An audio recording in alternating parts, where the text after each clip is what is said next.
Good day, everyone. Today we will discuss about inscribed angles and intercepted arcs.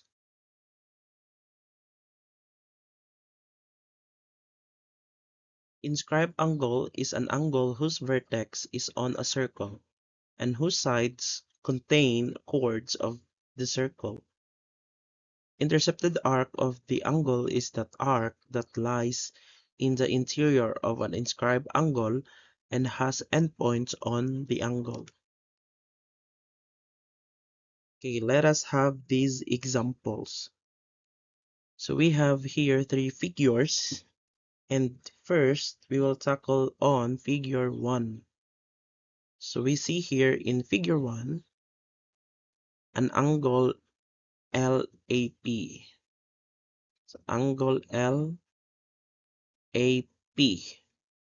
So angle LAP is an inscribed angle and is intercepted, and its intercepted arc is arc LP. Diba? So yung angle LAP nag-i-intercept or ini-intercept yung arc LP. Then if you try to notice, the center of the circle is in the interior of the inscribed angle. So nasa loob yung center ng circle ng arc ng angle LAP. So that is the first example of an inscribed angle. Next, in figure 2, we have angle TOP. Angle TOP. So angle TOP intersects arc TP. And if you try to notice, the one side of an inscribed angle is a diameter of the circle. Diba? Diameter siya because it passes through the center of the circle. Then it has two endpoints, which is on the circle, within the circumference of the circle. Diba? Then the center is on the side of the inscribed angle. So that is the second description of an inscribed angle. Next is in figure 3 we have angle CG and CGM. Then angle CGM intercepts arc CM. Ito, arc CM. Then if you try to notice, the center of the circle, ito ay nasa labas or nasa exterior ng angle CGM. So, yung labas ay labas ng angle CGM, exterior of angle CGM. So, those are the three examples of uninscribed angles.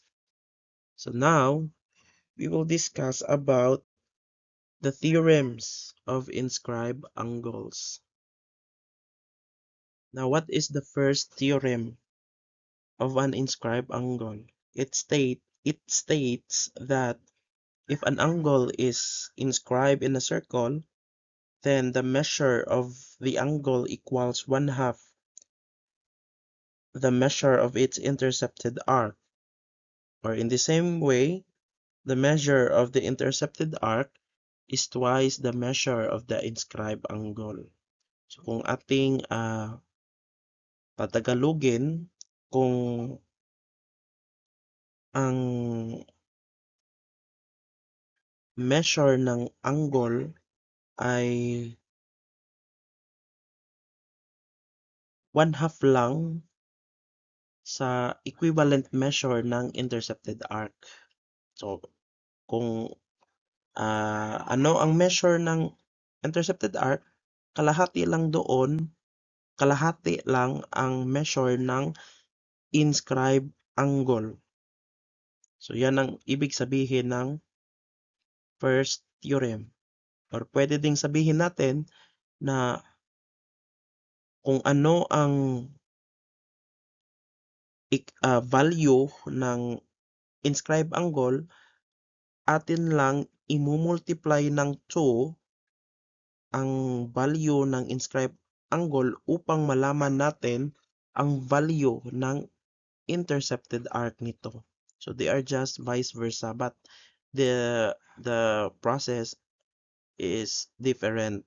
The other one is 1/2, the other one is you are going to multiply it by 2 to know the answer. So let us take an example to enlighten that first theorem. So we have here angle ACT, angle ACT, then angle ACT intercepts arc AT, it intercepts arc AT. Now, kunyari, if measure arc AT is equal to 120 degrees, so kung 120 degrees itong arc AT, therefore, yung measure angle ACT ay, so based sa theorem, di ba, kung ano ang measure ng intercepted arc ay dapat 1/2 lang yung inscribed angle nito. So since the 1/2 of 120 is 60, therefore the angle ACT is 60 degrees. Diba? In accordance to the first theorem. So diba, if ever kung yung inscribed angle ang given, di ba? So, if ever 60, so atin lang imumultiply ng 2 upang malaman natin yung value ng intercepted arc. Di ba? 60 times 2, 120. Di ba? So, that is the essence of the first theorem. Okay? Did you follow? Okay, let's proceed with the second theorem. So, the theorem of an inscribed angle, second theorem, states that if two inscribed angles of a circle intercept congruent arcs or the same arc, then the angles are congruent. So let us have an example.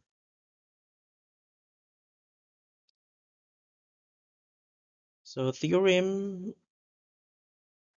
second theorem, if we try to have an example in figure 1, we have angle PIO, angle PIO,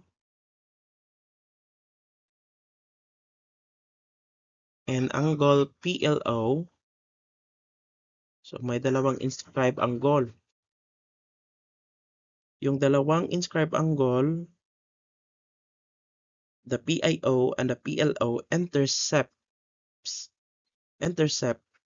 arc PO. Diba? So same lang yung arc na ini-intercept nitong dalawang angle. So kung ganyan ang senaryo, meaning to say, yung dalawang inscribed angles are congruent from each other. Diba? So angle PIO is congruent to angle PLO because they intercept the same arc, which is arc PO. So that is the reiteration of the second theorem. Okay, let's proceed with the second example. So here in figure 2, we see angle SIM, diba? Angle SIM intercepts arc SM. So, then Another angle, we have angle ELP intercepts arc EP. Now, if ever arc SM is congruent to arc EP, then the inscribed angles SIM is just congruent to angle ELP. Diba? Because the two arcs are congruent. Diba? We just discuss about congruent arcs.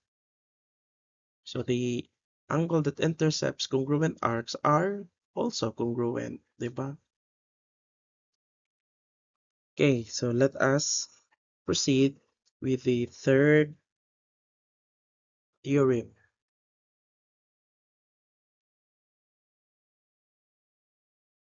So the third theorem states that if an inscribed angle of a circle intercepts a semicircle, then the angle is a right angle.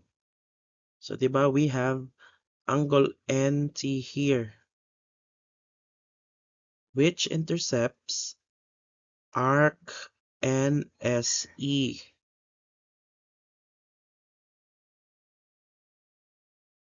Diba? So arc NSE. Now, if ever or if arc NSE NSE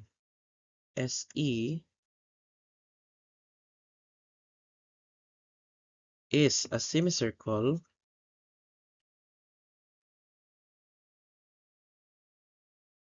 then angle NTE is a right angle. Okay, so yan ang sinasabi ng third theorem. Kung ang inscribed angle ay nag-i-intercept ng isang semicircle, then yang inscribed angle na iyan ay isang right angle. As simple as that. But we can see also that we have a square on the vertex of the angle NTE. So in vertex T, we have a square. Then a square represents 90 degrees. Diba? So a 90 degrees angle is or represents a right angle. Diba? So that's it. That is the third theorem. Now let's proceed with the last theorem about inscribed angles.